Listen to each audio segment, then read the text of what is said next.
Hey everyone, welcome to the Big Bass Podcast, the show where size matters. My name is Terry Battisti. And my name is Ken Duke. Our producer and engineer is none other than the great Nathan Benson. Last week's show, folks, was about big bass and advertising. We had a lot of fun with that one, but we had one glaring omission. We failed to mention a 3-book series by our friend Bill Sonnet. His 3-book series is called Deconstructing Old Ads, and it's all about ads from the fishing industry going way back. These 3 books were published by Whitefish Press, which is a publishing house that's in the midst of some controversy recently, but the books are terrific and well worth the asking price. So hopefully you'll check these things out. That's Deconstructing Old Ads by William T. Sonnet. Check it out. Now, Volumes in this episode, 1 through 3. Volumes 1 through 3. Yeah. Now, folks, in this episode of the Big Bass Podcast, we have a very special guest. One of my favorite guys from the tournament trail back in the day when I was covering it for BASS. He's the guy who has really put swim baits in a prominent place in competitive bass fishing. I think perhaps more than any other professional competitive angler. He holds a Bassmaster 3-day record for total weight at 83 pounds, 5 ounces. He caught that at Clear Lake back in 2000. And he won the 2010 Bassmaster Elite Series Golden State Shootout on the same lake. And if you haven't figured out who we're talking about yet, here are a couple more of his stats that might, trigger a memory. He's a 2-time winner of the Juan Bass U.S. Open. He won it in 1990 and again in 1996. And he also won the 2001 Western Bass Classic. Have you figured it out yet? Well, we're not going to keep you waiting or our guests waiting any longer. So without further ado, let's welcome one of our favorites, former Elite Series pro, Byron Velvick. What an introduction. Thanks, guys. Absolutely our pleasure. You're worth it. I mean, heck, we didn't Oh lie. my God. I was listening to that going, gosh, that happened. That's right. I forgot the years. So it was nice to hear the years going, okay, I got to remember that. Okay, I got to remember that. Can't believe it was 23 years ago that I set that record. That just shocked me when you said that, Ken. Shocked me. Yeah. It's been a while, but you know what has lingered, Byron? You've had such staying power, even though you've been off the major trails for a number of years now, because you are exactly what the screen says under your image. You are the Swimbait OG, my friend. And there ain't no doubt about it. The original gangsta Swimbait guy. You put him on the map. I mean, they had been on the map, obviously, out of California because of all the giant bass that guys were catching. People like Alan Cole, the guys throwing the early Huddlestons, and a lot more stuff than that. But you really put it on the map in competitive bass fishing. Yeah, I was throwing it quietly because I was fishing those big bass lakes, the trout stocking lakes, and really it was an amazing experience throwing the old dinosaur worm kings and these baits that were made for saltwater, galvanized hooks. There was no real swim bait, if you will. It was these giant oversized saltwater sassy shads that we were throwing. And then of course Alan Cole came out with that big wood bait, and was basically covering up, broomsticks and painting them like rainbow trout. And we were all kind of geeked out on throwing something big that looked like rainbow trout because it was unbelievable how wild those fish reacted to a stock trout, and they wouldn't eat anything else. And that's where the whole nucleus of it began, was we realized that these fish were hitting a much bigger profile than any angler was believing they would hit. So to the average angler, a DD22 or a saltwater super spook was massive to them. They couldn't believe they'd eat a crankbait that big or a spook that big. We're talking 4 or 5 inch baits here, not 8, 10, 12 inch. So the average angler had no idea that a bass would target something bigger than 4 or 5 inches. And that's where the whole revolution began. Yeah. Now, I'm sorry to interrupt here, Terry. Were you throwing these big baits, Byron, did you start throwing them because you wanted to catch bigger fish, or did you start throwing them because you thought it might give you a competitive edge in tournaments? Okay, well, I was throwing them at the San Diego lakes and the Southern California lakes where they were stocking trout. I used to go guide on those lakes. I used to fish those lakes. Gotcha. And I got in with that posse of guys that were throwing these big baits. And I was kind of chasing that trout stocking program as well. So when they would drop the trout in these lakes that we were passionately loving to fish, we would see all these giant bass hovering around the launch ramp waiting for the fish and game truck to show up. And we would watch the trout go into the water and the bass would be blowing up on them. And you couldn't throw anything normal that would get their attention. It was only until we got these white sea bass, calico bass, saltwater lures and painted them to look somewhat like a trout that we were able to get these bass to eat them. And so that's where the whole craziness of swim baits began, was this really tight little posse that I used to run around with of guys that were crazy trying to catch big bass in lakes where they were strictly stocking out. But I started fishing tournaments as well, and I was fishing regional tournaments. So I was always looking for an opportunity.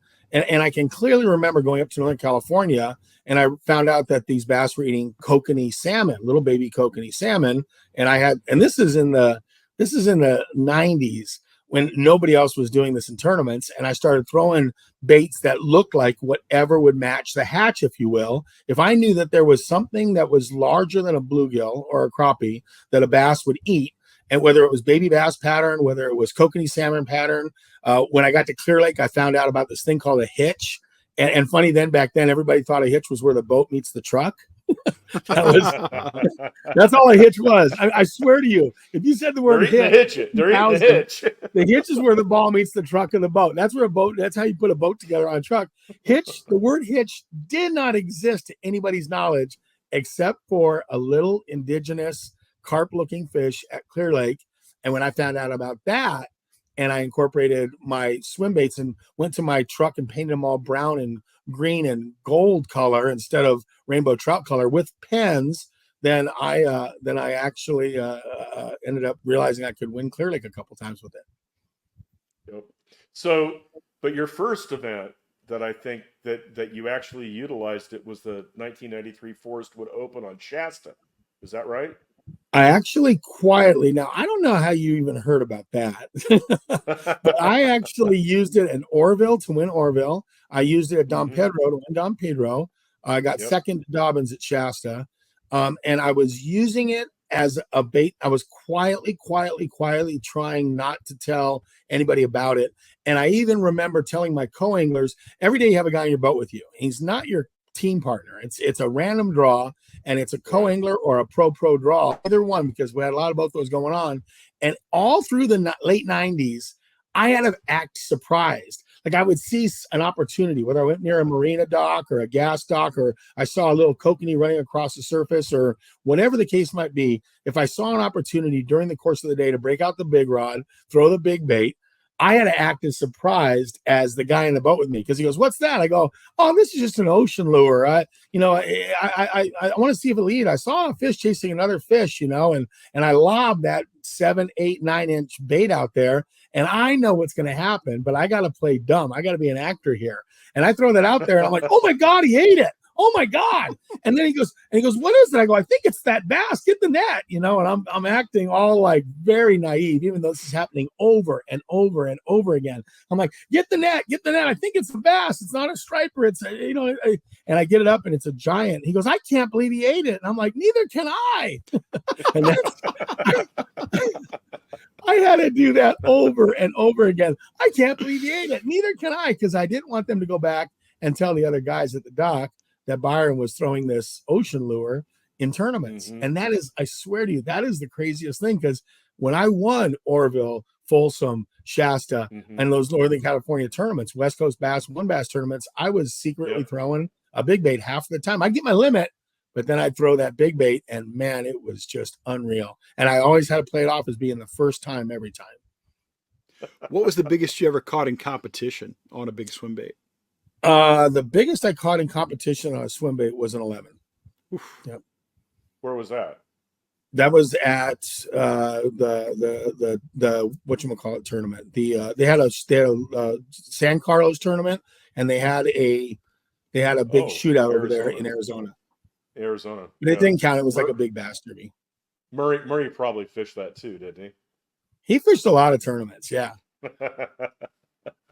So now, were you sharing this with anybody at all, or just totally keeping it to yourself? I was keeping it a secret on the tour and on the elite tour. I was trying not to talk about it. When the Bassmaster tournaments came, when the invitationals came to Clear Lake in 2000, is when the secret got out. Truly, that's because the Yeah. press was there, everybody was there. And I remember Mhm. Steve Price was taking pictures, and people saw me throwing this thing the size of my shoe, and it was so embarrassing. It was one of those times where you realized I'm giving up the secret. I mean, tears in your eyes as you're casting it out there because tick, tick, tick, tick, tick, tick, tick, the camera's going out there, and they're like, "What is that he's throwing? It's this big bait." And I remember Brett Height, Murray, everybody come up to me, Art Berry, they're like, "Are you free swimming big bait?" Like, they were shocked because by then guys were using it for sight fishing. They were using the big baits to try to activate a bedfish. So a lot of guys had bigger baits in their boats at the time, but they were throwing it out there, and you would get a bedfish to get fired up, and either they would eat that big bait or they would eat whatever you threw afterwards, but you get a big female fired up. So there became a little bit of a renaissance in tournaments for guys to use a bigger bait like the Tora tube and some of the other big baits that were able to get a bedfish fired up, and they were never just free swimming it. And so when I won in 2000, a lot of my friends came up and said, "Are you free swimming that bait?" I'll never forget. That's when I knew the secret was getting out, because they knew full blown that I was throwing a big bait out there, not on a bed, but just reeling it across, the water column and clocking big ones. Awesome stuff. And when you're doing this and you're telling these guys that you are basically free swimming a big swim bait, was this a technique that they had already been using in their leisure fishing or in guiding, or was it something that was totally alien to them because they were mostly competitive guys who didn't throw big stuff? They were mostly competitive guys that didn't throw big stuff, Ken. That was really what it was they the guys that were really crazy about the big baits were like purists, and they were usually using them at trout lakes. So they were going to these lakes, they were using they were keying on the trout, they were stocking, they were throwing the exact same size as the trout that were being stocked.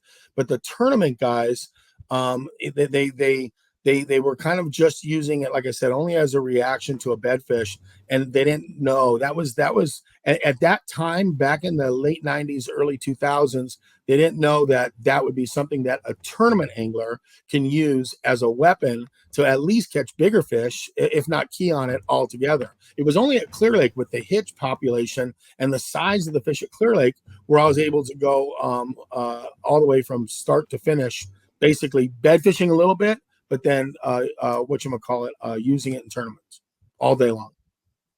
So back in 2006, you and I did an article for Bass West Magazine, and it concentrated on you, obviously, and big bait fishing in tournaments. And you told me back then that you started out using them to bedfish, just like you explained, but you were also using them to pull big fish out of areas so you'd know to come back and either fish it or fish that area to get that fish to eat another bait. But then you also realize that, holy crap, they're going to eat these things anyway. Why not just throw them? So Yeah. it's kind of you can use them. Obviously, guys still do that. They use them, to locate big fish. The follow up is enough to let the guy follow the fish back to the area, and you use it as a teaser, if you will. But it was one of those things where if you could use it to tease up fish, and you would catch fish, a lot of times. Shockingly, back then, swim baits were unbelievable because they would chase it to the boat, and like a muskie, they would sometimes eat it off the side of the boat. They believed it was real. They bought into it hook, line, sinker, because they had not seen anything in the water that was fake in that size of a profile. So to your point, Terry, I was throwing it sometimes and I was bed fishing with it, but they, obviously they went crazy on the bed for it. Little did you know that they were also going crazy just throwing it out there. A lot of times your followers would turn into bites when they got close to the boat. And here's a trick, for everybody watching. If you really think in your head that it is a real fish to these bass, treat it like a real fish and stop it before it gets to the boat, because 30%, maybe 40%, I don't want to say 50, but a good 30% or more of my bites come at the boat, right at the boat. And you won't even see the follower. I realized early on, if I'm reeling it along and I just pause it, I make a sudden pause, I'm making that swim bait look like a hesitant real fish. It knows, the bass knows the boat's there. It's following that bait. But all of a sudden you incorporate that little pause before the bait comes up. That's what a real fish would do. A fish is swimming Yeah. through the water, be a hitch or a baby salmon or a baby bass, and for whatever reason they're swimming towards your boat. Suddenly they realize they see a boat. If there's a bass following them, that's the connection point. That's when the bass is going to say, "Gotcha." And I can't tell you over and over and over again in seminars, I tell people pause the bait before it gets to the boat, because early on in swim bait fishing, those followers and even fish I didn't know were following would just smoke it real close to the boat. Yeah, I mean, I remember 2 specific occasions on Casitas fishing it, and this is way before the swim bait even came out in the early '80s, where bass were chasing a trout and actually pinned it against the boat Yes. to eat it. And so what you're saying, it makes complete sense. Well, at Clear Lake before swim baits, this is back into your point, Terry, and you heard a lot of guys, they'd hook a 8, 9, 10-inch bass, and the big bass of the tournament would be caught when a guy was reeling in a small bass, and a big bass would eat it. That was happening a lot, especially at Clear Lake, where you have this carnivore type bass that really does really keys on 8, 9, 10-inch fish. So whether it's a hitch or whether it's a bass, I was fascinated by the stories, and this is when I was young, to late 80s, early 90s. I find out that 11 or 12 or 13 that was caught at Clear Lake was caught by a guy reeling in almost a 1-pounder, and somehow he managed to catch the giant that ate the 1-pounder. That just freaked me out, because I'm like, wow. Oh my God, the swim bait thing, this could be a really good swim bait, like if they're eating 12-inch bass. That's just fantastic. Byron, we're going to be all over the place with you, because Terry and I have both known you for a long time. We always enjoy the discussions, and I apologize if I'm getting these things in a weird order, but a lot of our regular listeners are probably big bait guys, but a lot of them aren't. If you were to recommend a handful of good swim baits for a beginner to pick up, the ones that won't break the bank, so we're not going to maybe mention a hinkle trout, but some that might not break the bank, but that you have a lot of confidence in personally. So I was gifted the opportunity, and guys are not even checking them out yet as much as they should, but I was gifted that opportunity with Livingston to make my dream swim bait and make it a price point. It's very inexpensive, but the action is unbelievable. So it's not a hinkle. It's not, and I took some of the very expensive baits that I have, and I just wanted to replicate the action and then incorporate some other stuff. And so, I was never sponsored by Bass Tricks, but I'm a huge loyal fan of Bass Tricks, and I still am. They're good friends of mine, and I knew them. I never got $1 from Bass Tricks, but I did work with Jerry Rago on a Rago BV3D bait. And then Livingston came along for the hard baits, and they said, hey, there's all these really expensive hard baits out there, and they do break the bank. But we made a Venom and a Viper in a 6-inch and an 8-inch. And until anybody buy one and throw it, you'll see it has a really wide glide back and forth. You can change the weights in it to make it sink. And that was a True Tungsten thing. I'll tell you everything that happened. I mean, True Tungsten had an idea where you can pull a pin and you can add more weight to a bait to let it go down further. Well, I thought, how cool would that be in a swim bait? Like, how cool would it be if you could take a glide bait and stick tungsten in there, if not lead, and make that thing glide in 15, 20 foot of water instead of just a subsurface glide bait. Slow roll that thing, and it really gets down deep. So I wanted to incorporate what I knew about True Tungsten, and then I liked some of the Roman baits, the Roman maids, and so the Hinkle, and God, there was so many great baits out there, the wide body ones and the narrow one. And I said, we got to have both. We got to have the wide body one for the times those fish are keying on a bigger profile, be it a crappie, a bluegill, tilapia, and then the narrow one if they're keying in on like the hitch, baby bass, kokanee salmon. So you have to have 2 profiles, the wide and the narrow, and that's just matching the hatch. But I can't say enough about the Livingston glide baits. It's just the BV Venoms, and it won't break the bank if you get one, and you're going to find out it works just as well, if not better, than some of the ones that guys are paying a lot of money for. And that's, I'm still proud of it, man. I'm proud of that bait because I got a whole bunch of them. I use them all the time, but guys when they get them and they try them, they're like, oh my God, that thing works so good. You can feel it thumping in the rod. That's the key with the glide bait. You throw it out there, and if you're slow rolling, you should feel your rod should be going womp, womp, womp. And if it's doing that, that's every turn of that glide.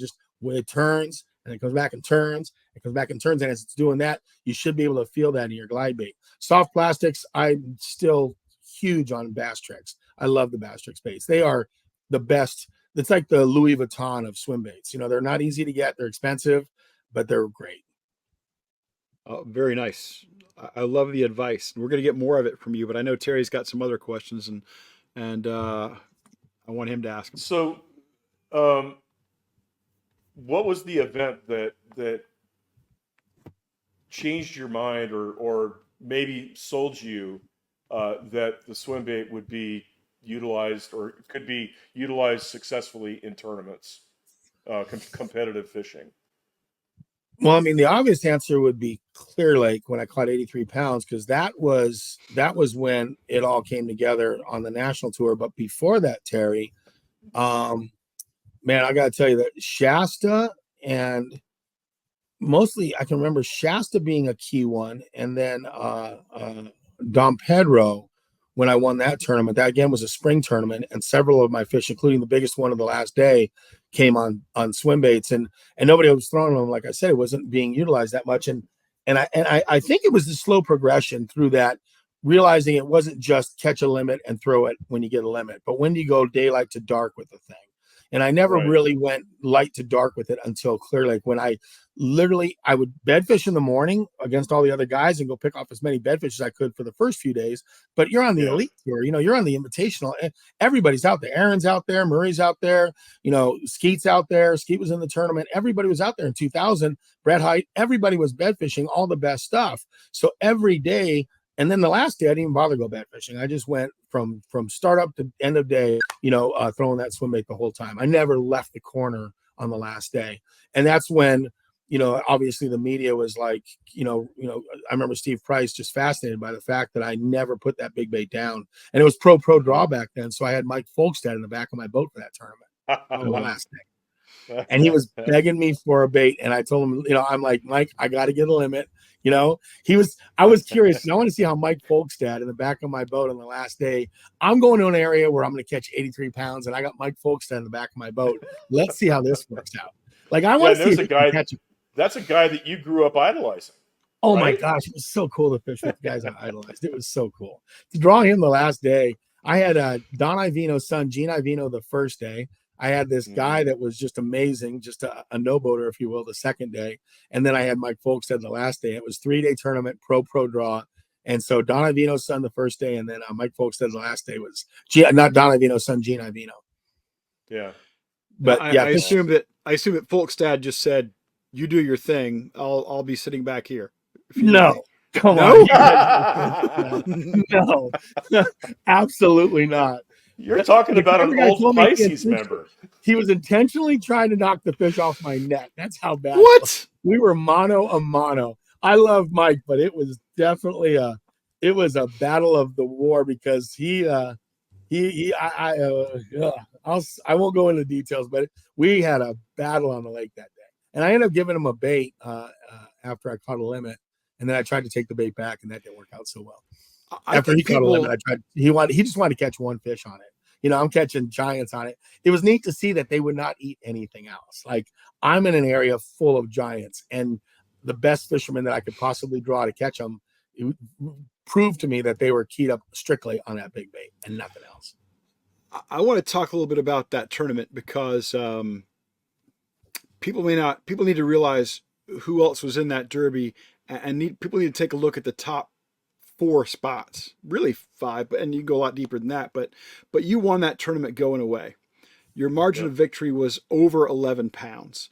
Second place, none other than Skeet Reese. Third place, Aaron Martins. Fourth place, Brett Height. Fifth place, a very underrated Texas angler named Ben Matsubu. Just a murderer's row of bass anglers, competitive bass anglers. And most of you guys were relatively unknown. At least on that, you're well known in the West, but relatively unknown in America, as I like to call Florida, Byron. We definitely were. We were just a bunch of young Western kids, but that is a serious. I never knew that, Ken, and I love Benny Matsubu. He's taught me a lot about fishing Lake Fork, and he is an amazing angler. And he helped me actually crush them when I crushed them at Falcon. Benny put me on those fish, the Carolina rig fish. So when I did so well at Falcon, famously with with Aaron in my pocket, it was Ben Matsuba that gave me that pattern. Oh my gosh, yeah, and but so impressive when I look at that lineup that you beat and how badly you beat them. That's one of the most impressive victories I believe in BASS history. And every time somebody losing, he was the Ukiah kid back then, man. That was his home lake advantage, and kudos to Skeet for having an amazing tournament. It's just that he never, like all those guys, they just never saw the Swimbait bite coming. It was a very unique experience because I found it in practice. As a matter of fact, I got the bait right here behind me. I still have the bait in that cabinet right there behind me is the trophy cabinet. I can show you the original bait that's sitting there. And I stitched it back up. I was so low on baits, I was stitching the bait back up every night and with fishing line trying to keep it was tearing. The baits were all tearing and they were just getting mauled. So this thing looks like a Velcro swim bait with fishing line stitched into it right there in behind me. So this is before the good plastic glue stuff. Oh yeah, they didn't have the good worm glue and stuff back then. It was stitch your worms. Yeah, worm glue, and so these swim baits that I had were pretty primitive, and they were flat-sided, lead impregnated bass tricks, but they were half of them would swim sideways, and the fish didn't care. Like I call them halibutting because the bait would not even run true. It wouldn't run straight up at you. It'd run like this. So it's running flat, like it's screwing through the water, and the bass are still eating it if it's doing circles and running halibut style. These fish didn't care. They were so geeked out of their head for that bait. It was unbelievable. Right now, Terry, is probably when we should break out our best Steve Price imitations. When he says, Byron, can you tell us how you caught those fish? Let's face the facts, guys. I do the best Steve Price imitation in the industry. I love the man. He's great. It's great. That is a fantastic Steve Price imitation. Steve Price is pretty good at doing Steve Price, but I think you're better, Ken. I think so. I think so. If you can't afford the real thing, you got me. Can you tell us about the tactics that you were using? I mean, how were you retrieving the bait? Was there anything special that you were doing? Yeah. So what I was doing was I was throwing it out there, and most of the time it's almost always the same. I guess Clear Lake was no different. The trick is to use a slower reel. I'm using a 6.3-1, not a 7 or an 8. Back then they didn't have a lot of fast reels, and I think the first time I was actually using a slower, I was using the old Corrados. So it might have been even slower than a 6.3-1. And I'm using heavy duty monofilament back then. The second time I won in 2010, I was using fluorocarbon, but I either use fluorocarbon or mono. And the trick is to throw it out there, and it's just a slow roll. You want that thing just kind of cruising through the water column at a pretty slow speed, so it gets hopefully it has a body wobble to it, and that pokey tail on the back of it is kicking enough to actually make the body wobble. And I'm kind of just pulsing it. It's God, there was a name for it. See, when I won the second time and Zona was there, they called it yo-yoing or yin-yang or something. They were trying to come up with a name for my cadence, which was really weird because I wasn't aware of all this. But the ESPN days, 2010, the Elite Tours there, and they're like they want to call it something in the camera thing, and they asked me if I'd coin a phrase, and I thought it was a really weird sounding phrase. But they go, you got this mannerism where you're kind of drawing it back and forth on you while you're slow rolling that bait, and you're bringing it in. And your cadence has like a back and forth to it. So it's interesting to have somebody watch you that closely and dissecting your cadence, but it is definitely a slow, rod at 10 o'clock and reeling it slow. And one thing I learned the second time, which was really cool, I'll tell you guys, when you're leading an elite tournament, wire to wire, you can't realize how many people try to come and help you catch your fish. And when you're on one spot, you got a lot of friends and a lot of not friends, but all they want to do is come and help you catch a fish until the camera crew shows up. So when the camera's on you, all those friends scatter. And I'm not going to name names, but I was covered up the first 2 days because A, the corner was kind of famous already because I had caught 83 pounds out of it. And B, because now we're at the Elite Tour and I'm leading it, in the tournament. And I remember it was one of those situations where I was covered up with boats, but I could tell what they were doing wrong. The cool thing was they would go in there with the Swimbait and they'd have the rod down and they'd be reeling and they'd be looking over at me and they'd be reeling it. And they'd be looking. And first off, the rod is down near the water. They're kind of reeling it along like it's a rattle trap, and they're almost buzzing along. And I'm like, man, they are fishing that thing way too fast. And the rod isn't even in the right place. And I can't believe how many guys came in there and never got bit the second time I won. in the corner with me, and I realized cadence and bait were everything. It was like you almost have to have a bow in your line. It's not a bow, just a very slow retrieve where there's almost that bow in your line, and you're just kind of slowly creeping that thing along. And when guys get in there and fish against you, they literally don't have the mechanics. And we're talking about the elite guys, like the elite guys that are willing to get too close to me. Shocked me. Would never name the names of who they were, but I was surprised at the guys that decided to come in there throwing a swim bait and didn't catch any fish. They didn't catch them. Well, you refined it so much. You had spent so much time with it. You had really put in the hours. And the guys who throw big baits and who have big reputations with it, you're kind of unique because you've done it in competitions. So you're a guy who can put it away and pick up a spinning rod if you need to. But most of the guys, when I think of big baits, they are zealots. That's all they do. How do you balance the mentality of the big bait thing and the competition thing?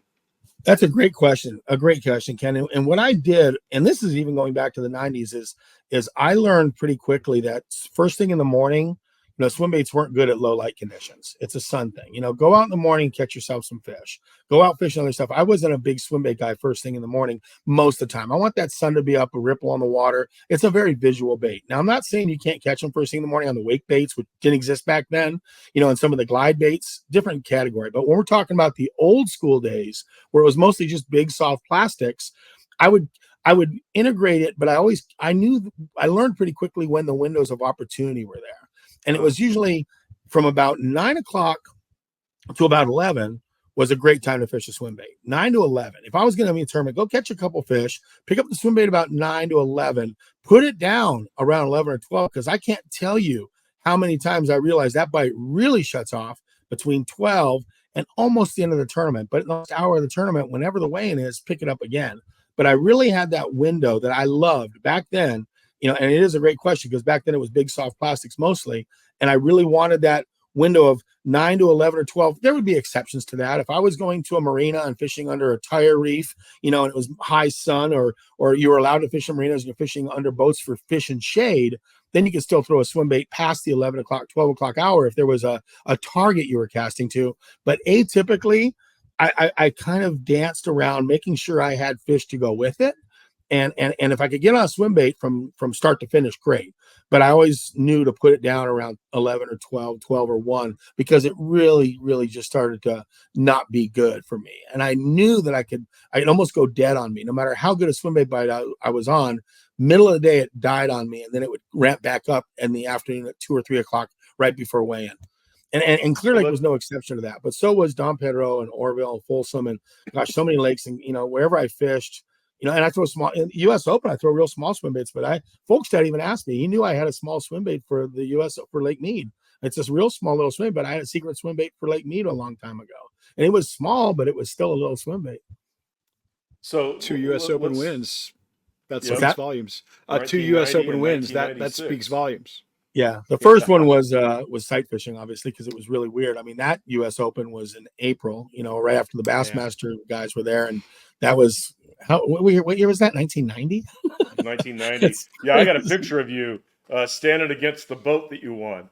Do you have that picture? Yeah, I got in my picture. little shorts, which are back in again. Yes, your OP shorts. My daughter is talking about cute guys in short shorts. I'm like, oh my God, it's back in. I was cool.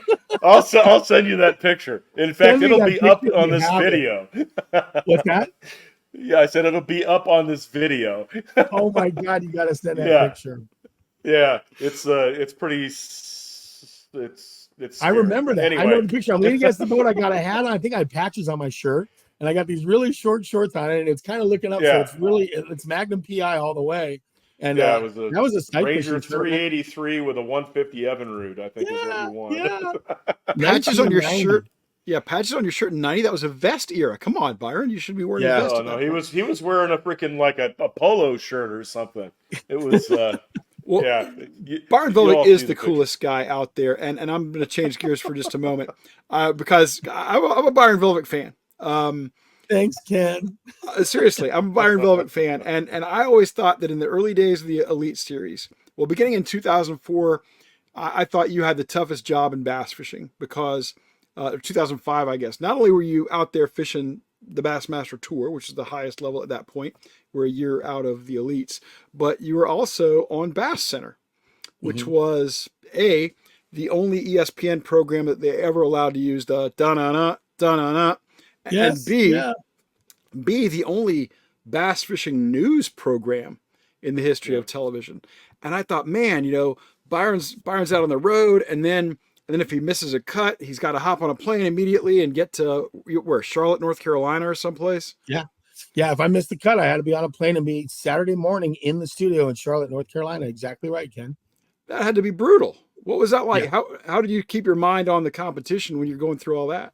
You hope to make a cut because they had the deal where if you made the cut, they come to you. So they were ready to fly out to you. And if I made cuts, whatever cuts I made, then they'd come and do it they'd be Byron, is in the cut this time. And he's in, they catch me on the water. They'd catch me after being on, Friday night or whatever. But it was neat because I was able to kind of manage to do both and get to watch the rest of the tournament unfold from the studio, which was really neat.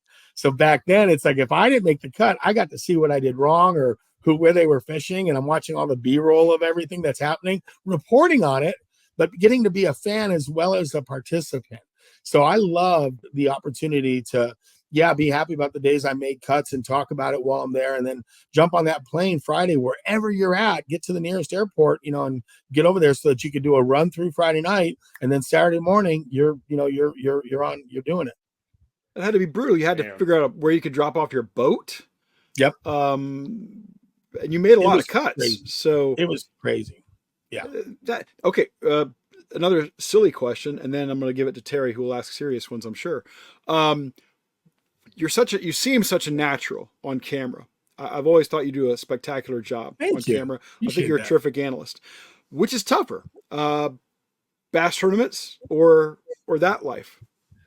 Oh, that's a good question. I have a passion for bass tournaments, and I love the competition. And the hard part about the tournaments, which really wears on all of us, is all the preparation, the driving. I mean, it's kind of fun just to fly in and do a TV gig and fly out, and I like it. But I when I retired and I started doing it for FLW, it was hard to not be in it anymore and still reporting on it. That's the hardest part. You almost have to quit cold turkey. So, I don't watch a lot of the shows anymore. I don't watch, I don't want to see all my friends on TV competing in Major League Fishing and Bass and everywhere else. And so that hosting part of it gets real difficult when you're not competing anymore. When I was competing, I really enjoyed it from a television thing, but I spent 35 years tournament fishing, and there's nothing like the competition. The days of the competition are awesome. Everything leads up to it is a grind. And I mean, it's a brutal grind, and you guys know it as well as anybody else. Finding your fishing licenses, getting your groceries, figuring out where you're going to charge your boat, if the hotel's safe, or are you renting a house, and everything that's involved in that preparation and getting there is a lot of work. And that was the hardest part. It really is. It's so much more preparation, but there's nothing that compares to a successful day on the water. Or even I was talking this just the other day. The most amazing time is when the bite comes together during the tournament, when the aha moment comes, 9, 10, 11 o'clock, the first day of the tournament, where everything you thought was going to happen has fallen apart and the wheels have come off the stagecoach. But then all of a sudden, everything starts coming back together. And by noon, you figured out what's currently happening. And those are my fondest memories, are tournaments that literally became, bootstrap wins that didn't look like they were going to be wins or great events. I don't even need to say wins, just having a great event that matures through the course of the tournament and isn't expected before the tournament. That's the highlight of my career. Well, I haven't thanked you for this, but I'll thank you now. When you were doing all this back and forth with Bass Center and the tournament trail and stuff like that, you were always gracious. You were always easy to work with, and I appreciate that. So thank you for all that. Oh, thank you. Well, yeah, we're all in this together, man. We're just a bunch of guys that love fishing. There's no reason to have an ego about it. It's like I don't care how many TV shows I do or whatever reality shows I do. It's like you're just enjoying being with people. I'll tell you a funny story. Of course, that reality TV show is different, but when somebody walks up to me and they go, "Hey, aren't you that guy?" And if they say that's on Bass Center, you light up because it's one of us. It's Terry, it's Ken, it's me, it's us, it's everybody watching the show. It's you guys. Yep. But when they say, hey, aren't you that guy that was on The Bachelor? You're like, oh, and you just get deflated because I don't watch that show. I didn't watch it before. I didn't sign up. So it was like you saw two different Byrons. You saw Byron, yeah, you're a fisherman. Oh my God, where do you fish? What do you fish for? Let's talk. Let's hear about your fishing stories too. Or The Bachelor, like, no, I don't know who Sarah is, and I don't know who Jimmy is, and I'm not watching this season of it. And no, I don't know the drama that's happening in season 12. I'm not into season 12. I'm not into any of the seasons. So And I gotta admit, I never saw you on The Bachelor. Sorry. But thank you. You have them all recorded, Ken. I have a quick Byron Velvick Bachelor story, and here it is. When I was at Bass and Byron was fishing the elites, and he was always, if he didn't qualify for the Classic, he'd be working the Classic booth. And invariably, I'd be giving somebody a backstage tour of what the Classic looks like coming together. And if the buddy's wife was with him, I'd say, what can we do to show you? Would you like to meet somebody? I want to meet Byron Velvick. Of course. So I did this so many times to Byron. I think if Byron saw me coming with a couple, he knew that he was about to be on stage. That, Ken. So he would, arms open wide, just the woman would walk up to him and he would just embrace her, give her this big bear hug, and oh my God. It was gold. You always showed out for those folks, Byron. Thank you again for that. Oh, thanks. I remember. All right, let's it was fun. Get rid of this Bachelor stuff and get back to some serious fishing stuff. I'm getting that. Let's go back. I want to expand on your point where you're saying the bite window was 9 to 11.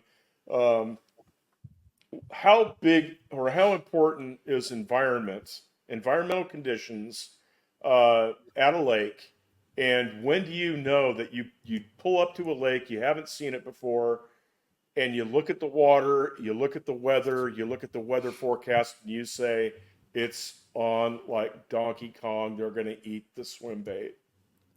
Have you had that happen? How many times? And I mean, what is it? What do you put together that? Yeah, and it's neat when it's back east. One of my biggest cheerleaders about in the world of swimbait fishing was Bob. You remember Bob Cobb? And, yeah. I'm sorry. He was sorry, not Bob Cobb. I'm mixing up. Tim the Tucker. writer. Tim Tucker. Tim Tucker. Yeah. Tim Tucker was a big. He was always questioning me, saying, "Will swimbaits ever become a national thing? Is this just a regional thing?" He was enthralled with and fascinated by swimbaits and the movement that was happening out west. And it's too bad he didn't get to live to see what's happening now, because he was really, really at the forefront of wondering in all of his interviews with me, can this become a national thing? Can you win back east with it? Will it become something that the guys back east pick up? Will the pros pick it up? And that Tim Tucker was always looking for that. And we talked about those conditions. It's kind of like you said, you go back east, what are you looking for? Blueback herring. What was the lake? The herring lake. Murray, Clark's Hill. Wiley. Murray. Probably Clark's Hill, right? Or Murray. It wasn't or Lanier. It's no. It's right near Augusta, Georgia. Clark's Hill. Okay, Clark's Hill. You can tell I'm getting old. Clark's Hill had the blueback herring thing. And I remember I doing my homework. And to your point, Terry, when we got there and I hear about spawning blueback herring, I'm like, this is like a repeat of Clear Lake to me. I'm like, tell me about the blueback herring. Go look at the watercolor. Oh, yeah. Okay, this looks good. The watercolor looks right. Okay. Oh, the forecast, to your point, Terry. Oh, we're going to have sun with light winds. Okay, great. No overcast. Wonderful. Light winds, sunny, clear water. And I took it upon myself to go to the tackle stores. And I only asked one question. I go to anywhere they sold bait. And I said, hey, what size bait? And they had all these blueback herring. They had all the live bait everywhere. And I'm like, hey, I go, what size do the guides want? Like, what size and they specifically, the guides only want a certain size blueback herring. And every year it changes. And that was fascinating because that told me exactly what size bait I needed to fish. If you find out from the tackle store what size bait the guides are buying, Just, hey, do they want the big ones or little ones this year? Oh no, they're buying the biggest ones they can get. Cha-ching, blueback herring, Yeah. biggest one I got. You go there. Oh no, this year they're all wanting the small ones. The mains, the bass are focused on the little bitty blueback herring, and that was a great tip for finding out what the natural forage was and what size they were on that year. But again, if I have clear enough water to where the fish can see it, and I have sun with a little bit of wind or some wind even up to extreme wind because you can dance around it. Those are great conditions. Funny story about the now very, very currently notorious Kevin Van Dam with retiring. We had a Strike King. We had a writers conference. It wasn't just Strike King, but we had a writers event at Lake Amistad. And I remember clearly, Ken's with Strike. Do you guys remember this? I do. Yeah.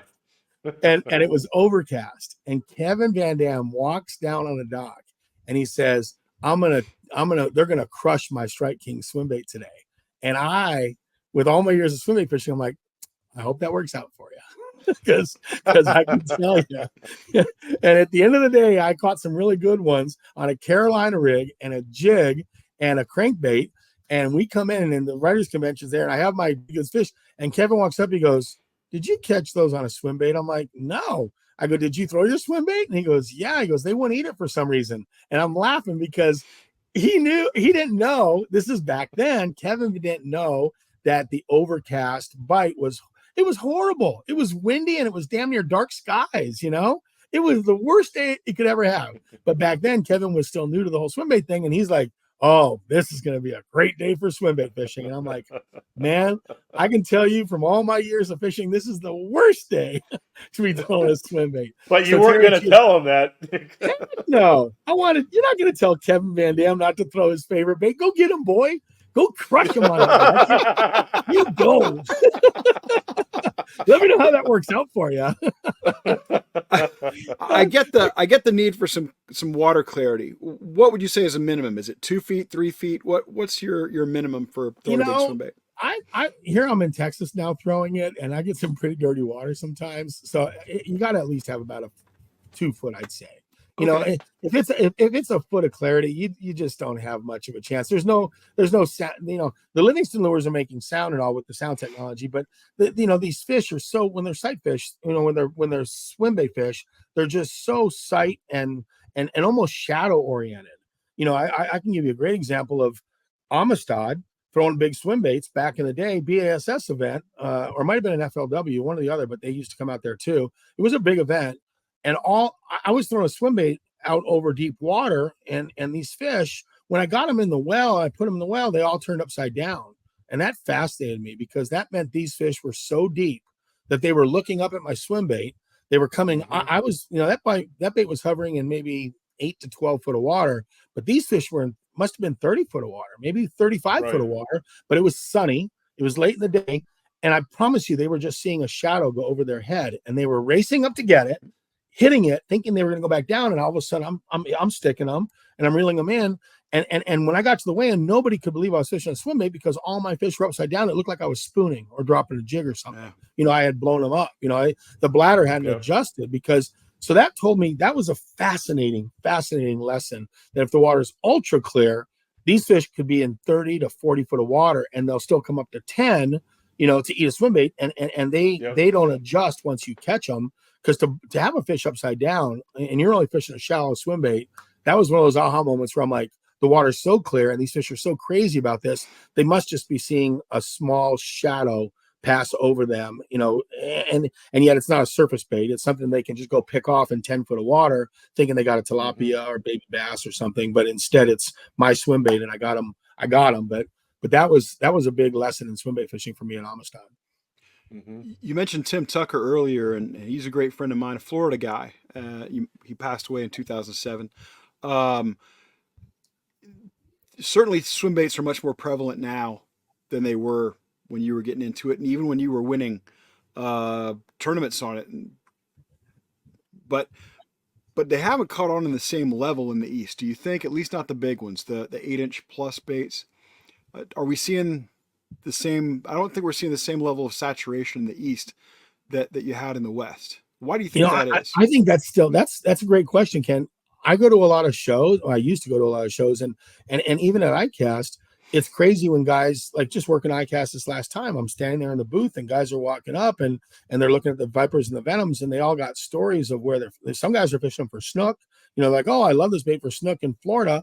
You know, like it's fascinating, but you hear a lot of guys on the East Coast, and it's the younger guys, sure, that are really, really still to this day pioneering the bigger baits on the East Coast. I think that wave is still coming. Like, I mean, it's crazy on the West Coast. That's a given. But I think that there's still a lot of guys, and it shocks me when I get to talking about guys with swim baits that are on the East Coast. A lot of them are like really into the big Huddlestons, you know, or whatever it might be, or any of the glide baits that they have, that they're like, hey, these baits, you know, I'm secretly catching them, and they're just recreational fishermen, not Right. tournament fishermen. It takes a lot to throw them in the tournament because you have a points race in your head, you have a big check, you know, in your head that you want to make that big cut. But these recreational fishermen that go out to these local lakes are watching so much with these big baits, and they're getting into it. And I've got a lot of when I get most of that feedback I get is from the world of Livingston, where they're selling a 6 and 8 inch glide bait. And they're like, oh man, you won't believe the sales that are coming from that side, or people that are interested in the bigger baits on the East Coast. So I think that's actually still developing. I really do. I just think in tournament fishing, it's pretty hard to do it because you don't have the same kind of forage on the East Coast that you do on the West Coast. You don't have those fish that are really jacked up on salmon, hitch, you know, rainbow trout, or whatever it might be on the West Coast lakes. No, So, but I do think there's a lot. I think that's still growing on the East Coast. we've got golden shiners. Yes. And they run they run all the way to Canada. Not giant golden shiners like maybe we have here in Florida, but Right. that they're a factor. One reason I'm lucky enough to have had a number of companies be very generous and give me some high end swim baits, you know, some $100 plus swim baits, and I'll throw them occasionally. But my worry is alligators. I don't want to. Yeah. I'm not. I've got fabulous wake baits that people have sent me that retail for a Don't couple throw $100, 'em. and I'm not going to throw do wake it. bait. I just can't bring myself to do it. Maybe No, I've got a Roman you're mother musky. that I would love to try. To your point, musky, pike, because I took some of my favorite There you swim go. baits up north, and I got the tails ripped off them, and I got them busted up. And I mean, I don't like musky and pike hitting my swim baits at all, and also alligators. And I'll tell you, you know, I had a lot of time in Florida. I cannot. I'm sure there's guys that are watching this that might be able to figure it out, but I really had a hard time catching fish on a golden shiner around guys that were fishing live golden shiners, or where I knew there was a golden shiner bite. Like, those fish are eating live golden shiners, and I never found a swim bait that could really. They still know the difference between a live golden shiner on a bobber and any swim bait that I can throw. I can tell you that, because I did not have a lot. That's one place where in Florida I did not have a lot of luck with swim baits, and I heard guys are, and some guys are doing it fishing deeper. I've heard it's a deeper bite, which is crazy. But guys fish swim baits in a different time of year in the deeper areas of those lakes, which isn't really too deep. But No. but that's the only stuff. You know, I just don't have a lot of experience with those. I've heard that golden shiner bite's a hard one to get on. I got to believe it. I've got some big, I've got some Huddlestons and things like that I throw occasionally, but I lack that kind of tough mentality. I eventually have to have a bite or I get pissed off. Oh, God. You know, that's if you read an article of Aaron Martin's drop shotting and you go out and drop shot, it's pretty quick that you can figure out how to drop shot because you get bites on it. But guys, Yeah. you know, to learn on a swim bait is really hard because you just don't get a lot of bites to begin with. So if you don't get a lot of bites to Right. begin with, a lot of guys, I've met so many guys over my years of doing this that say, oh, I've fished it, man. I've still to get my first bite on it. You know, and it's not an easy bait to learn. Sorry, this is what an alligator can do to a Clash 9. Oh, Did that geez. happen? You got alligator? Yeah, I've been alligator many, many times, Byron. What happens is, and it's not, I'm not going to blame myself because I'm throwing it next to a pad line, line of pads, and I'm bringing it by, and that gator's in those pads, and you can't see him. And then he comes out of there, and you're kind of fishing almost like a wake bait. Yeah. Or you're just kind of, anyway. No kidding. See, I didn't fish enough down there. That's crazy to know that you're getting ripped apart by gators. And it makes perfect sense, but this cannot be repaired. No. If that was the So Livingston, you just pull the joint out and put another one together, and that's right where you put your balls in. I'm going to send you some Livingston venoms I and need to vipers. catch up with Eric over at I'm going to Livingston. get you those because that way, if a gator takes them, you're like, oh, that was fun. Let's try that again. let's That's do only it a again. $30 glide bait. That's a $40, $39 glide bait. That's not a $300 glide bait. There you go. There you go. Oh so well. so you started out throwing the soft plastic stuff, and then eventually the resin bodied or hard baits came out. Now, what makes you throw a soft bait compared to throwing a hard bait? What's your thoughts on that? I usually, I in tournaments, I throw a lot more soft baits because they have a much higher percentage of hookup. And you don't lose as many. You lose a lot more fish on a hard bait. And the other factor is if you're not allowed to use a net, you better have something that you don't get a handful of hooks in.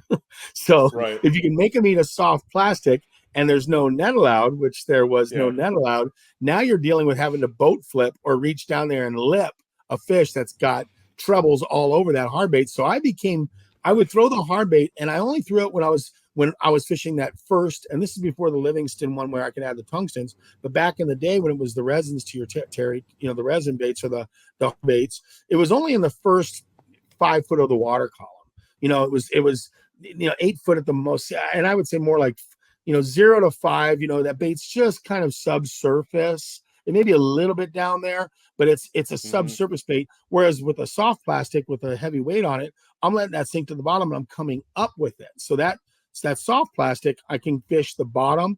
I always like it to this. I remember we were on one of the lakes back east, and God knows I forgot the names of all of them, it seems like. But I was throwing a really heavy soft plastic on a big heavy, like an ounce and a half head.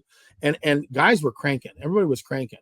So they would take that crankbait. I'm going to use the camera, and they'd throw that crankbait out there, and they'd sit there and they'd throw it over here, and then they would crank, and they get down to the strike zone. Then they're in the strike zone with their little crankbait for a while, and then they come back up. And I'm like, wow. I can take my big swim bait and I can throw it over here, and it sinks right to the bottom. So it sits on the bottom right there, and then I slow roll that thing all the way along, and I'm keeping that thing in the strike zone so much longer, that heavy swim bait. Yeah. I'm banging that thing along, whereas these guys are dealing with like an apex of that crankbait getting down and coming up. I got a swim bait that literally from the time I throw it, I literally let it free fall straight down, just all the way, dunk, all the way to the bottom, and then let it sit there and then start my retrieve. And as I start my retrieve, I'm clanging that thing along. So I'm fishing this huge area of a water column.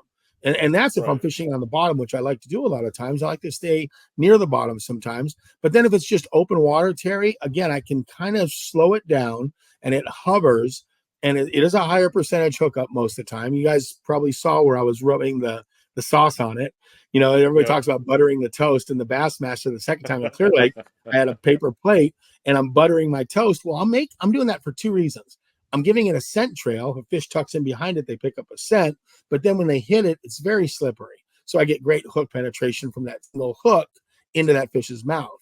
And I prefer that single big hook in that fish's mouth versus a bunch of treble hooks.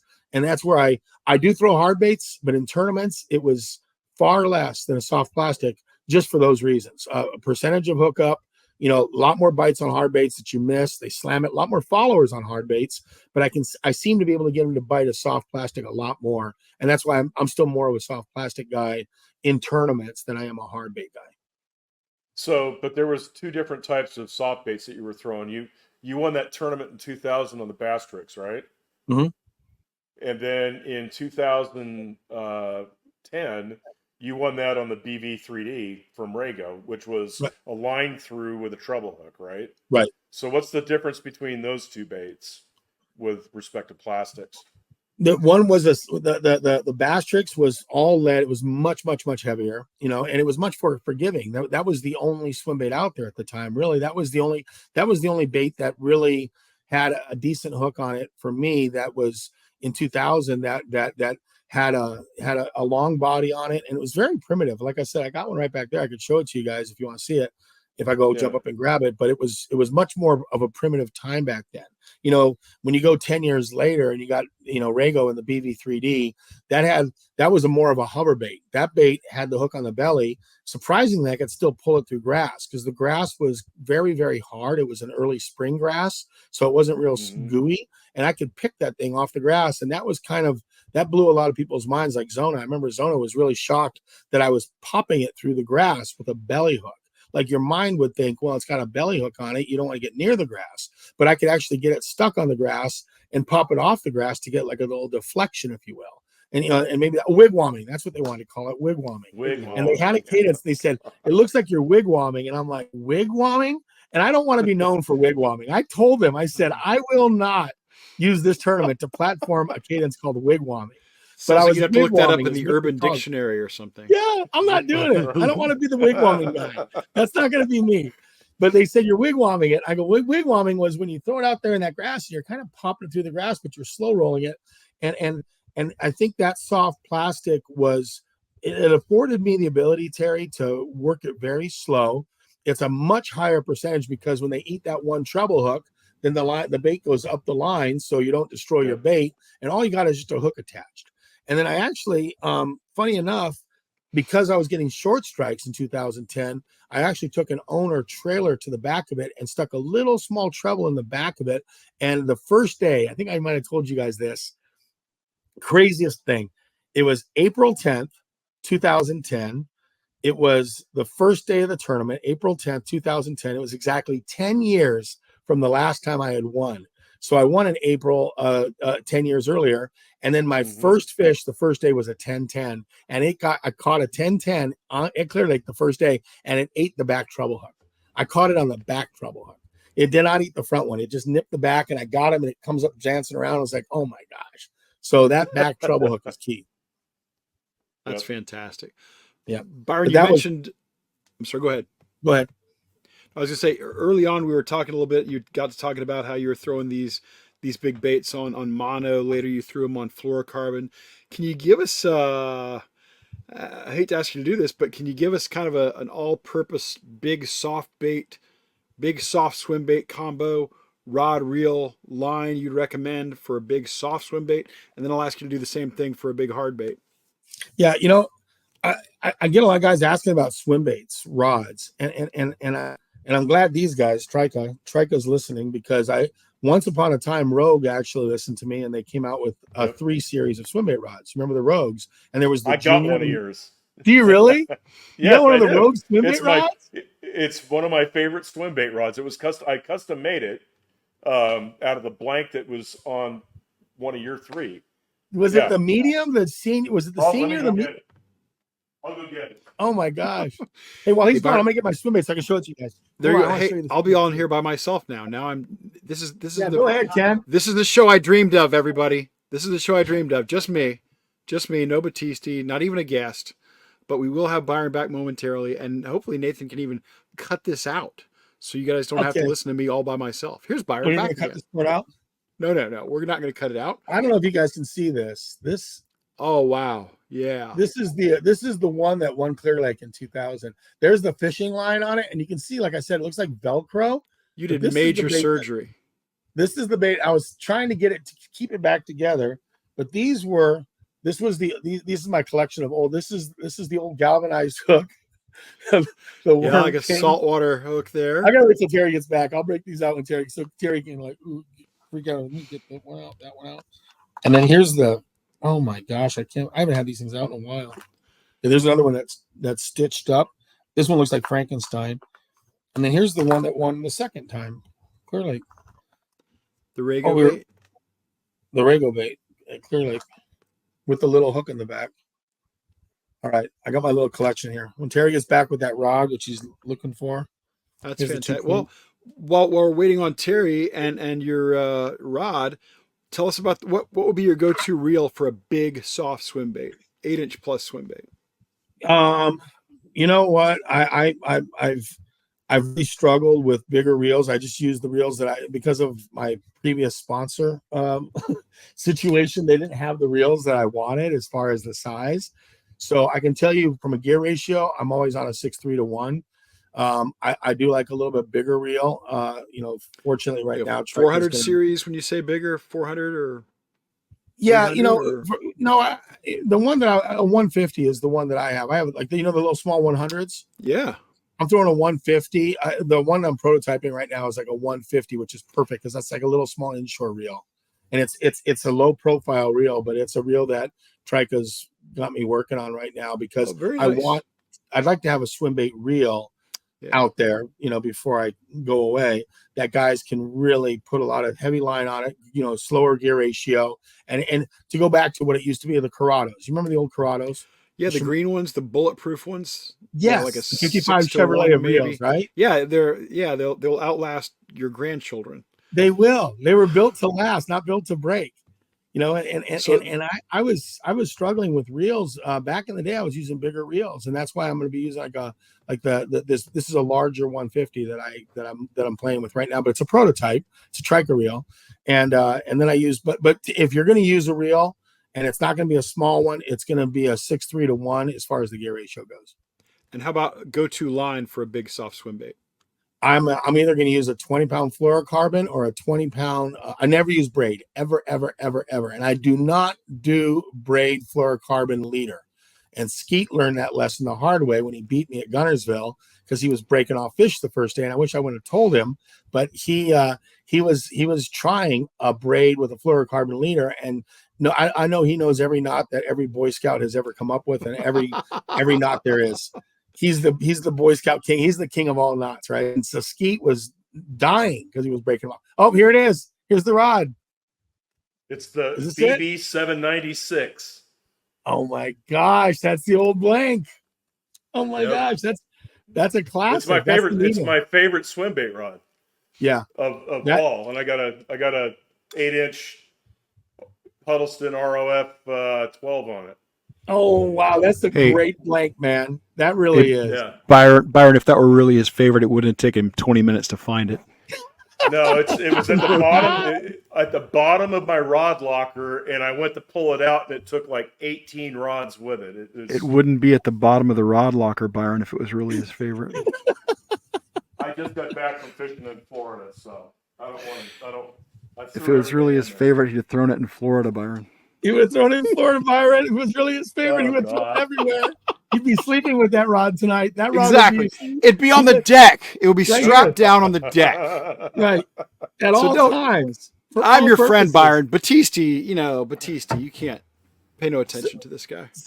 But to that point, Terry, when people, I walked up at ICAST, I was like doing a little preliminary. I'm like, can I see your swim bait rod? The manufacturers say, well, what size swim bait? Is it a 3-inch swim bait or a 13-inch swim bait? What size are we talking about here? Because really, there is the same more or less action you want as far as the fast tip with a quick response and a good backbone, but a tip that absorbs the shock of the strike. And that's a perfect combination right there. When you get a tip that these broom handle stick swim bait rods that I saw a lot of very expensive ones out there, they're just too thick, too heavy, you'll get so many bites that'll be like a thunk, and the rod doesn't do the work for you where it absorbs that strike, and then you don't really set the hook. You don't reel down and set. You sweep into them, but that sweep allows for that tip to give, and that backbone comes into play and drives that hook home. And that is an action, that rod right there that you have, Terry. And Rogue listened to me, and now Trika's listening to me, and I'm glad they are, because they're like, hey, we want a line of swim bait rods. I go, you need to have a junior, a medium, and a senior. And they go, perfect. Give us the specs on all three, and we're going to start sending you blanks so that I can get back what I had with Rogue as far as the action.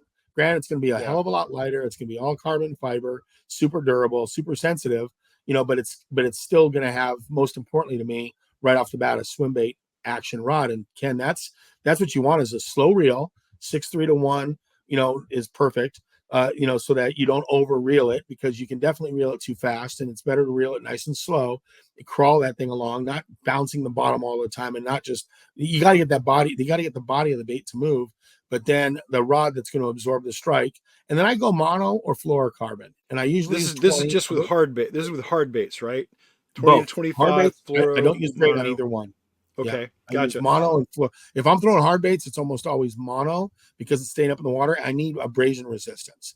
The shock value Monofilament is much more forgiving. I mean, I'll use like a 25-pound big game type thing, something heavier, a 20-pound big game, because it's big game and it's going to be able to handle nicks and cuts. Now I can get away with fluorocarbon if I'm going to fish a little bit deeper, but again, I'm going to use a 20-pound fluorocarbon.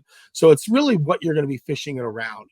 If you're fishing around a lot of stuff, man, just use a really good tensile strength, a real strong monofilament, because it is a big bait. Never go with the leader. Like I said, Skeet got a lesson the first day at Gunnersville. He still beat me, but he broke off a lot of fish the first day. He was disgusted because we were both throwing the 8-inch bass tricks in that tournament. And he asked me, he goes, "What knot are you tying?" And I go, "Dude, I'm not tying a knot. I'm straight fluoro on this one. It's open water. I'm just throwing straight fluoro." And then I had a big prototype Livingston at the time, and I was throwing that, but I had that on 25-pound big game. Now, do you like a parabolic bend with hard baits, a rod for hard baits? Okay. Yep. Let's change gears and just go to soft baits. Obviously, you're going to have a trica. Are you going to have a special trica rod just for soft baits, or? No, I'm going to do the swim bait rods. The heavy rod is going to be able to handle the really big stuff. It's going to be the big hard bait rod.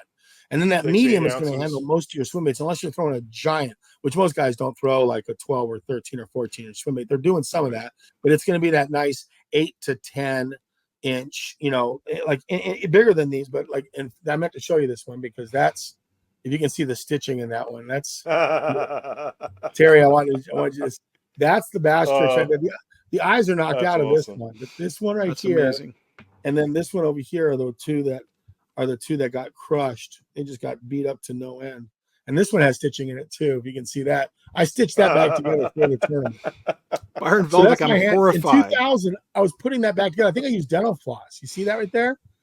Oh, man. I think I was using dental floss to actually sit there and get that thing sewn together. So these are now in my trophy case, cut off. And then you need to go back to home economics or something, dude. You're stitching this. Like, I can't find the camera, but there's the old ones. Oh my God! Look at the freaking Worm Kings. Yeah, right. That's awesome. The old Worm King, dude. That's going back to the early 90s, the mid 80s. Yeah, Byron, that stitched up bait has a record that may stand forever. Why is it not in some very cool shadow box somewhere? I just have them here. I do need to put them somewhere else, don't I? Man, that thing is history right there. Yeah, that's what percentage? Ounces. So, what percentage of your 83.5 came on that specific bait? That's a good question, man. I can't even begin to tell you. It was the last of them anyway. A lot of them, yeah, for sure. Yeah. A lot of them. I mean, to your point, like I was telling you, it has a Velcro look to it because of all the teeth marks. So it's almost fuzzy looking. I don't know if the camera shows that, but it's almost fuzzy looking from all the teeth marks. And these things were getting tore up, and I kept sewing them back together because I only had the certain ones that were running just right. And to me, that was, even though they'd hit them and doing a lot of stuff, and I was reeling them straight along. And I got to tell you, Bobby Barrack, the one person that called me after the tournament, he said, "I don't want to hear about how you won. I want to hear about what you lost." And I wanted to reach through the phone and hug the guy. He goes, "I want to hear about what you lost." And I go, "Thank you." Because nobody wants to hear about what I lost. But what I lost was insane. He goes, "If you caught 83 pounds, 5 ounces in 3 days, I want to hear about what got away." And I go, "Bobby, I'm so glad that you want to hear about that because nobody wants to hear the story of the giants that came off." I lost every big fish I hooked in that tournament. So we're talking about 15 fish. That's what you weighed in. Yeah, 15 that went 83. That's massive. Could you have, from what it sounds like, you could have broken 100 if you put them all in the boat. Wow. Oh my God. It was, Steve Price was in the camera boat on the last day. And I threw it might've been this one right here. I threw one of these out there and it hit the water and it looked like a seal ate it. It was this giant. It looked like I threw a mackerel at a seal, and I heard Steve Price gasp. Like I heard him go, like everybody went, "Oh!" Like they gasped when he hit the water, and it looked like a seal hit it.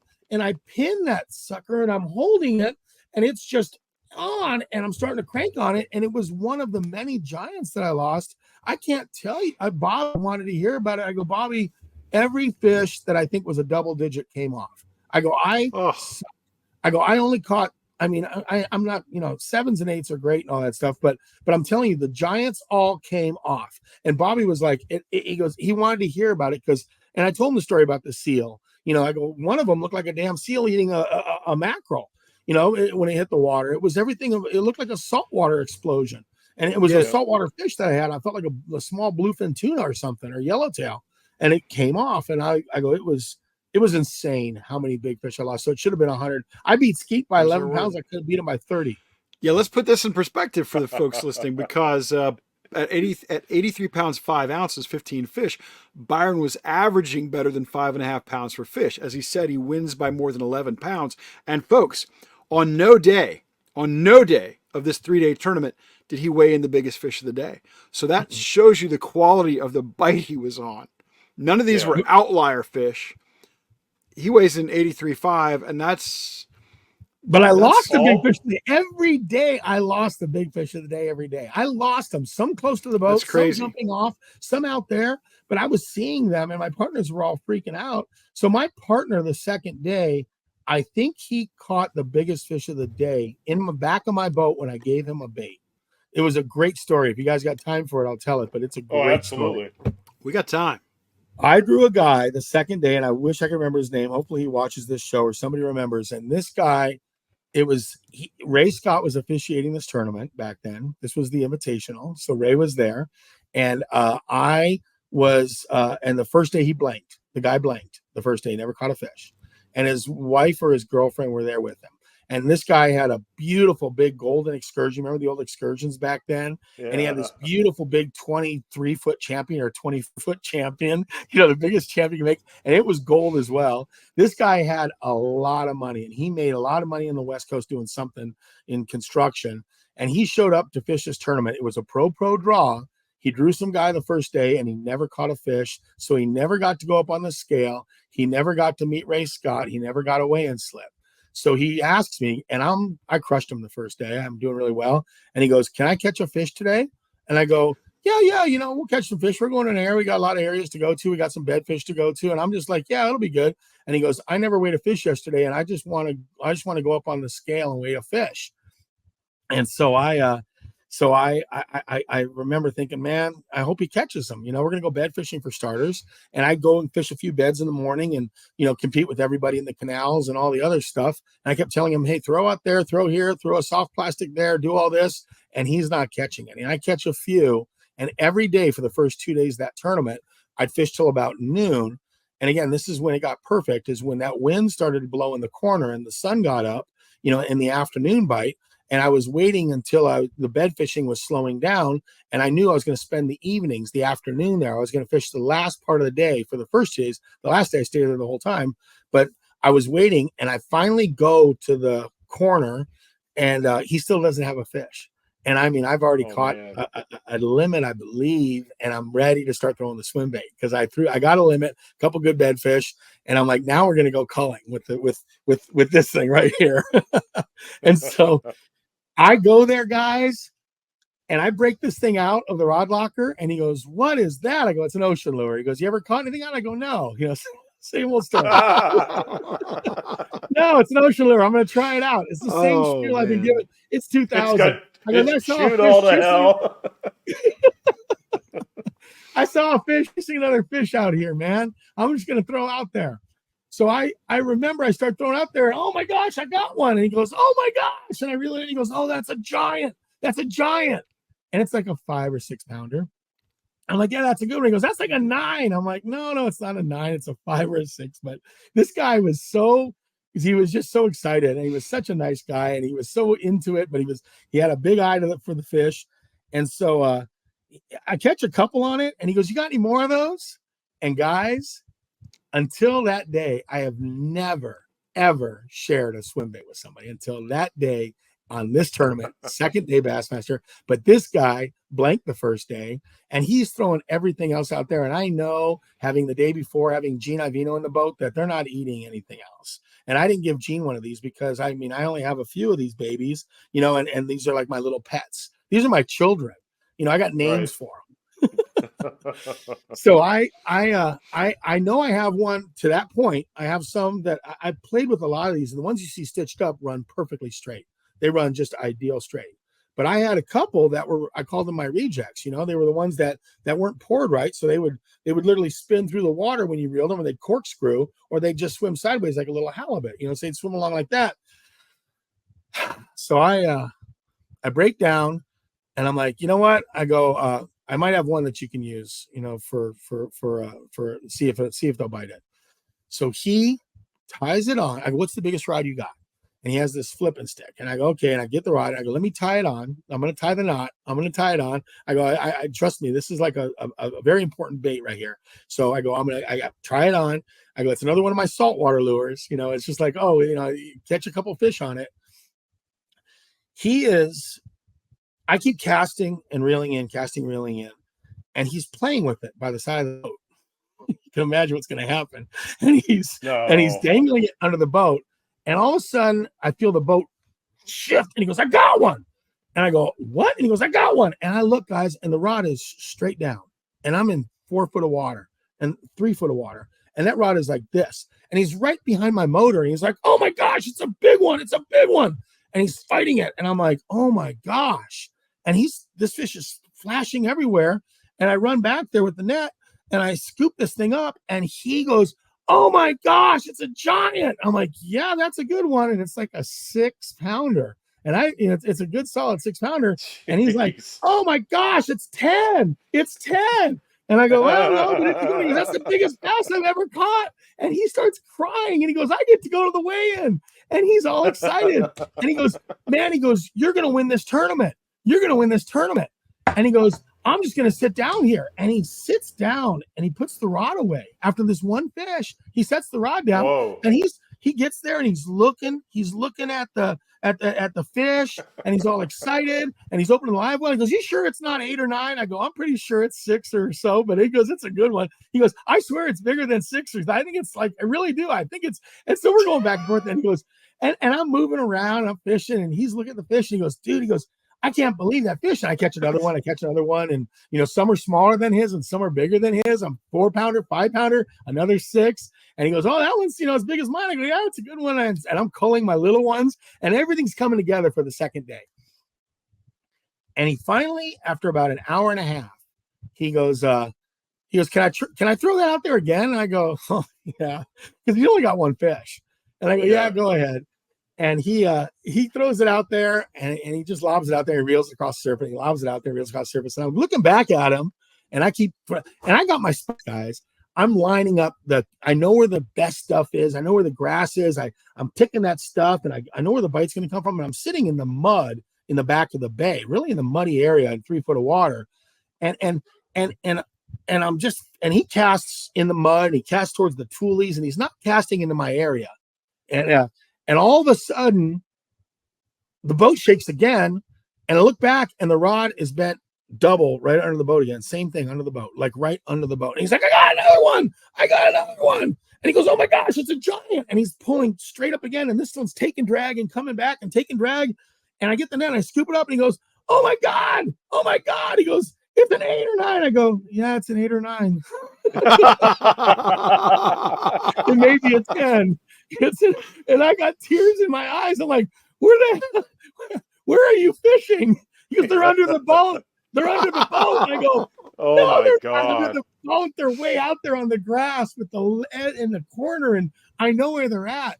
And he goes, oh my gosh, it's the giant. I go, yeah, no, it's a giant. I'm like sick to my stomach. He had 2 fish for 15 pounds, I think, that day, or 14 Holy pounds. Crap. For 2. Like, he caught that fish, and it was like, I think it might have been I need to go back to the standings. I'd love to know the name of the guy that had John Suzow. John Suzow. Suzow. Suzow. In the second day of the tournament? It weighed 9-1. Yes. Okay, I know it was under that. Darn it. I hope he had big fish. It was right there. So he had 2 for like 14. I'll pull up his name. I'll get his name for you. It wasn't John Suzow, though. I remember who that was. And this guy has those 2 fish, and he is completely done. And I'll tell you what I learned from that was, most likely back then, I didn't know what I told you guys. I was throwing that bait out there, and I was reeling it in, and I wasn't stopping it at the boat. So there's a pretty good chance I was drawing fish in. And here's what they would do. They chase my bait to the boat, And then I would just stupidly reel mine up and cast again, because back then I didn't know what I know now. And I think those fish were just looking around, and then 20 feet away in the back of the boat, hey, there it is. And they go get it. So I was probably leading those fish in. And this is the lesson, is that I'm throwing it out there and I'm reeling the glory spot, and I may get followers that I don't see, and I'm not doing the pause like I'm telling everybody to do now. And then I think that this guy in the back of the boat that's just doodling, if you will, Don Ivino doodling a swim bait, catches those two giant fish. He comes into the scales, guys, with Ray Scott, and he's got two giants that he holds up, and he goes, dude, you're going to win this tournament, because he caught a 6 in that giant 8 or whatever. It wasn't a 9 because it wasn't John Suzow, but it was a big, big fish. And he comes up to me and he gives me $300 cash for gas. He goes, I'm leaving. I go, what do you mean you're leaving? He goes, I don't even want to see anybody, because I don't want to tell anybody what I saw today. And I know you're going to win the tournament. So me and my wife, I weighed my fish. I met Ray Scott, and I'm going home. And he packed up the stuff. He didn't fish the last day. He said, you made my day. And I don't even want to have somebody in the boat tomorrow that's going to ask me what you're doing, because I'm not a very good liar. So I told my wife, we got these 2 big fish. We weighed our fish, and I'm headed home. And that's what he did. That's awesome. Wow. What a great story. Great story, man. I one of my fondest memories, man. And the lesson there is always stop your bait before it gets to the boat. Otherwise, your partner in the back will catch them under the boat. Doodling in 3 foot of water. Doodling in 3 foot of water, but 2 giants. There was only 2 fish he caught the whole tournament, but boy, it was a neat memory, you know. Wow. What a great, fabulous story, Byron. Thank you for sharing that one with us. Sorry, it was a long story, but it's it's a magnificent payoff. Magnificent payoff. Man. All good. Cool. What? Go ahead. Go ahead. No, I was going to say, I don't know if we're well over an hour. We've kept Byron on a long time tonight, and Byron, we'd love for you to come back sometime. I do have one question for you, sir. This is a deadly serious question, perhaps the most serious question I've ever asked you in the 20 or so years I've known you. Why aren't you doing a podcast? Why aren't you doing what Terry and I are so desperately struggling to get rolling here? Because you would be fabulous at it.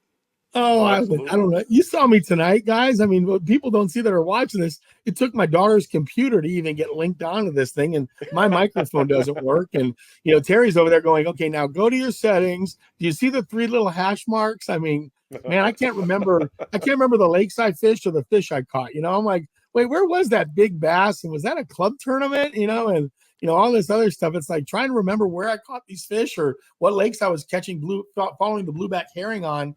I would be really in trouble. It'd be a comedy of errors for me to do a podcast. I know it'd be total success because of that. I would watch every episode. You'd team up with somebody who's really tech savvy, or your daughter. She's 12 years old. In case you haven't noticed, the world is run by 12-year-olds these days. That's a fact. I think she could probably be your producer and engineer. We have Nathan Benson, who is the best, and Nathan's awesome. But honestly, Terry and I, we'd be trying this with Dixie cups and string if it were not for Nathan Benson. You guys do a great job, and I appreciate having me on, but I don't want to have a train wreck. The Swimbait OG train wreck is what that would be called. No. You'd bring in some cool guests, all the people you've fished with and against and known through the years. I would watch and call it Swimbait OG. What a great title. And then of course, give us the credit for it, for coming up. Absolutely. No, I appreciate being on it, man. I could talk for hours, and I'm sorry if I went over on that story, but it's fond memories of great times when the infancy of Swimbaits. I know some of the people watching this are younger than when that tournament was won. So yeah, I know it's okay. Crazy to think that there's young kids now are fishing these Swimbaits, and I was winning tournaments with Swimbaits before they were born. It just makes you feel so old. It's just crazy. Well, we need to have you on again. But, I mean, there's a ton of stuff, ton of other stuff that we want to talk to you about. Also, I'd love to. I'd love to do another one with you guys. If there's a prequel to it, a sequel, to it, let's do it. Absolutely. We will absolutely do it. And you know what? I should warn you, we occasionally do a live show that typically runs like 3 hours, which is double what we've done tonight. But it gives the audience a chance to chime in and ask you questions. So I would love to do that. If you guys ever want to do a live show, because I love questions and answers. I had some great questions the last couple of times I've done like a radio show, and they like right now, for instance, they're talking about how tough fishing is in this horrible heat. That's a live radio show, and I can just tell them you can commiserate with the guys, but then tell them what you would do to fish in this heat right now that we're having across the country and how screwed up all the fisheries are. I mean, so many fisheries are really tough right now. So I would love to do a live show with you guys, to talk to the audience, because I really do enjoy that interaction. All right. I am booking you right now for our show, which will be on December 5th. That's the next live show we do that we're going to have a guest on. So you're booked, brother. I would love to. Yeah. Really? Seriously? Nice. Yeah. I just typed it in. It's done. Oh. It's a done deal. You're committed now. December 5th. I'm in. So that's 100%. I would love it. I'll go Tuesday. live with you guys as long as you want to go live, because I would enjoy getting questions and talking to people about whatever they want to talk about. I like it. I like it so much more when it's interactive, because then the conversation goes organically to whichever direction the audience wants to go. The audience is more organized than I am, so that'll be good. But no, man, you're a wonderful guest. We really appreciate your time, Byron. That's why you're one of my favorites, brother. We really appreciate you. Thank you, guys. Thank you very much. Thank you too. I think it's about time to wrap it up, Ken. I think you're absolutely right, Terry. So let's slam the door on this episode of the Big Bass Podcast. Thank you all for joining us. We know your time is valuable, and we appreciate your spending some of it with us.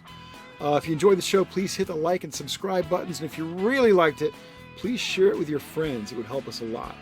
If you're a Big Bass junkie, check out our website at thebigBassPodcast.com. You'll find our Big Bass Podcast Calculator, created by none other than Dr. Terry Battisti. It's good for fish over 14.5 pounds. We've also got lists of record largemouth, smallmouth, and spotted bass. If you'd like to contact us, you can reach us via email at ken@thebigBassPodcast.com, Terry at thebigBassPodcast.com, and Nathan at thebigBassPodcast.com. Please join us again next week when we'll bring you another story about another big bass that you will not and cannot find anywhere else. Special thanks to our wonderful guest, Byron Velvick. And remember, size matters.